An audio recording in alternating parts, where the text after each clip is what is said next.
Alright, so I recently finished up Banjo Kazooie Nuts and Bolts, finally giving it a fair chance. Honestly, I attempted to play this game around the time Rare Replay came out. I was on a banjo kick at the time. I finished Tui and the GBA games earlier that year. And I knew it was different and a little bit of what to expect thanks to that big JonTron video about the game. But I was not prepared to, dive in the world, be Banjo and Kazooie, and, not be able to talon trot to get around more quickly or rat-a-tat rap to, hover in the air a little bit more when making a jump, and just there are other abilities in that. And I just couldn't get past it at the time. I feel like a better approach would have been to do what Jak 2 did, in which you still have all of your abilities from the first game, but I don't know if they rebalanced it or anything, but to, either rebalance or just make all of the new stuff so much better to where your old abilities are irrelevant if you really wanted to sort of leave them behind. But, having played Jak 2 recently and Crash of the Titans, Mind Over Mutant years ago, I figured, those games were, kind of did a similar thing to try to redefine a series I really liked. And, it was time to finally, try to make it all the way through here. Especially, too, when you hear people who were able to, look past the older games a bit more, or who had never played the original games, who all seem to actually like this game. And overall, at the end of it, honestly, I kind of liked it too. It's the perfect case of a good game, but not a good Banjo Kazooie game. Its whole gimmick here, I don't really know what you can really say it's like. Maybe a bit like a combat racer, but even then, it's just a really unique idea. I can't think of anything else like it, and it works pretty well in my opinion, with its mission structure and its sort of world design and abilities with some sort of platform-y-ish elements mixed in. The only thing I didn't like, and maybe this was, a bit more on me because I think it was supposed to be pretty central to the game, was I just didn't really want to get into all the vehicle customization.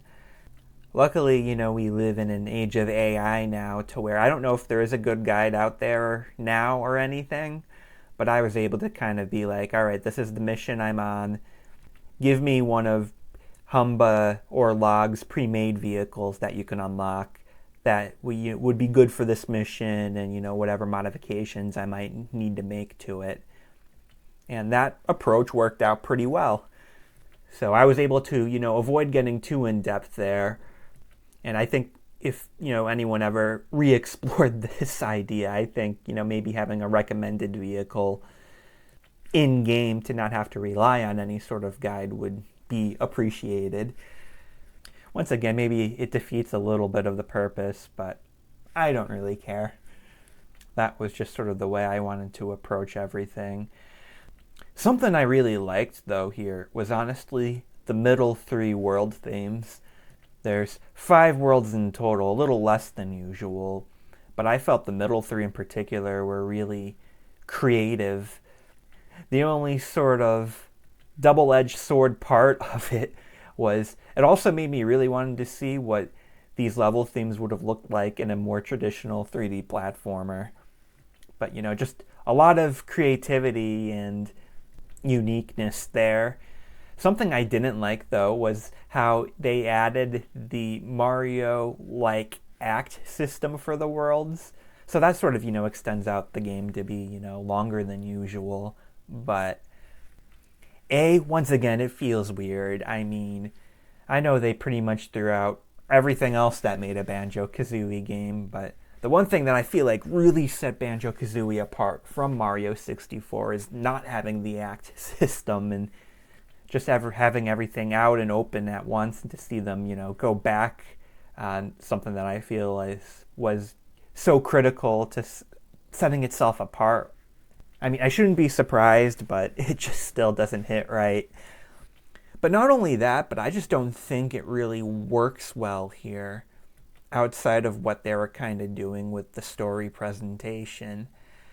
Because, the world itself, I mean, you spawn in a different location, there's different enemy spawn points, but you're kind of just zipping around in a vehicle anyway when you're just, exploring the world and trying to, get to the next mission or collect some of the notes. And I just don't think it really makes a big, impactful difference like it does in the Mario games, besides a couple of Gruntilda's variants that will shake up a bit more of the core structure itself. And I wish we saw more things like that. That would have made something like that more impactful. Speaking of notes, I wound up not doing 100% completion here. The first thing I gave up on, and the first thing's always the toughest thing, it's a little bit easier to swallow, not doing another thing in the game if you've already bitten the bullet and committed to not 100%ing, but it was the TT challenges. I could tell right away that they were way more effort than they're worth. But even after that, especially after doing 100% in every single series game before this point, I missed 2 notes. I went through the level in the background here in particular, using a guide, all the areas where the notes were, and I'm missing one. I have no idea. I went through 3 times, driving myself nuts. I'm done. And then in Showdown Town, I wound up missing one somewhere as well, which once again, I already committed to not getting all the notes. It is what it is. Still a bit of a shame given my history with the series. One thing, I do see conflicting things on the art style. Honestly, I think the art style's fine, and I've always kind of felt that way. I feel like some of the backlash there may be more due to what this game represents, especially after all, I mean, it's certainly better than Tribal Tattoo Crash Bandicoot, where they went, way out there. The only character that I feel like really seems off is Humba. And even then, I think it's a good design, and I think she could pass as like a younger sister, daughter, cousin to Humba. But she just doesn't look like the Humba from previous games. But once again, it's still a good design that that does fit in the world, I guess. I will say the tone too. I mean, I feel like the tone's kind of there. I mean, I feel like things are, maybe a little less subtle than they used to be. And some of the, that self-deprecating part of the humor doesn't fit as well here, given what this game is. But like I said, I can picture, a lot of the different things with the tone in that and, just a normal Banjo Kazooie game.